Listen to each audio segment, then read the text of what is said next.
let's check in with the MAGA truckers. Apparently, they are still driving around Washington, D.C., and are starting to feel a bit under the weather. This is according to reporting from the Daily Beast. Participants in the so-called People's Convoy have come down with symptoms resembling COVID-19 while taking part in their demonstration that was supposedly against, ironically, COVID-19 health measures.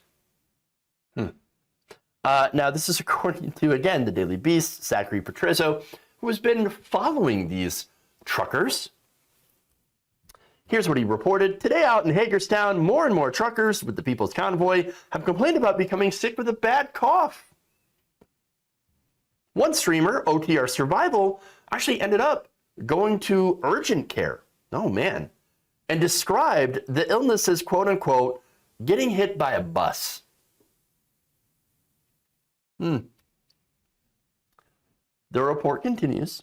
While it is not clear what illness the truckers actually do have, a cough is often a telltale symptom of COVID-19. And many sufferers also complain about feeling as if they have been hit by a bus, truck, or some other large vehicle or even object. Interesting. All right.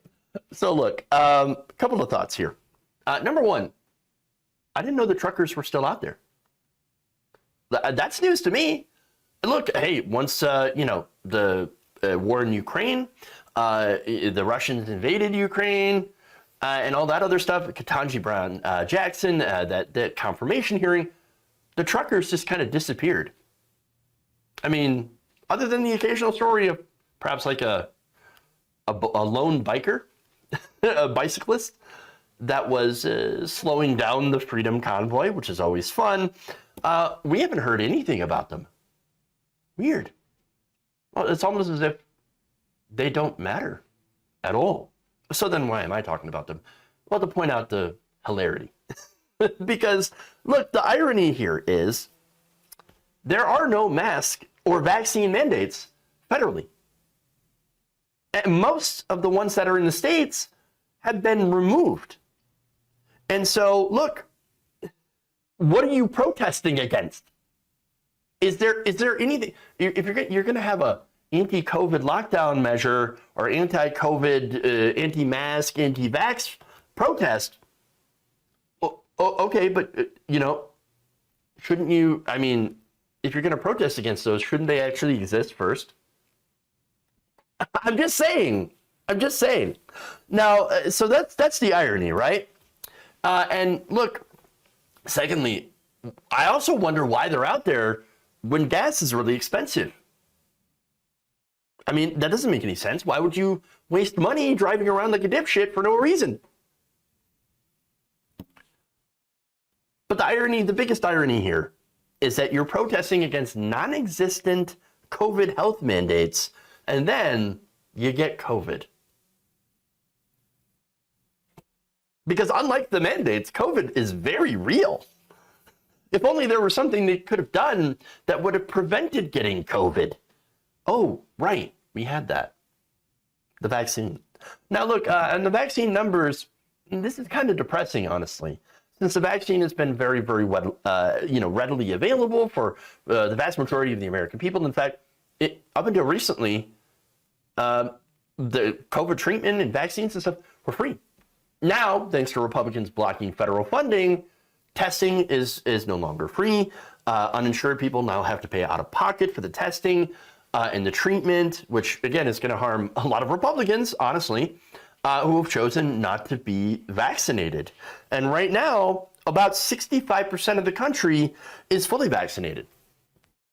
30% are fully vaccinated and boosted, and about 80%, honestly, had at least one dose. So not fully protected against COVID-19. Now, thankfully, of course, the variant that's been going around, Omicron, happens to be less severe, but it spreads much more rapidly. So if you, and by the way, it's less severe if you've had your vaccine.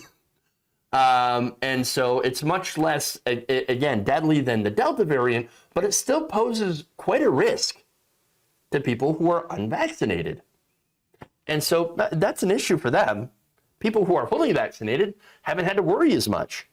They're not as concerned of dying from COVID as many, as many were, at least during Delta. That said, many of us still choose to wear a mask. It's not generally mandated anywhere, but a lot of people choose to do so because they want to protect those who are not able to be vaccinated. People with pre-existing conditions, for example.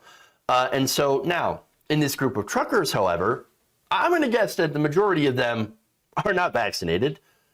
And of course, they have all sorts of conspiracy theories about it. And so as a result, they're getting sick. Now, of course, it just doesn't mean that they have COVID 100%. I don't know. I'm not a doctor. But it just seems like a little bit more than a coincidence. You know, not being masked, not being vaccinated, congregating in large groups. And then suddenly getting sick out of nowhere? Yeah. It's almost as if, in my mind, they fucked around and found out.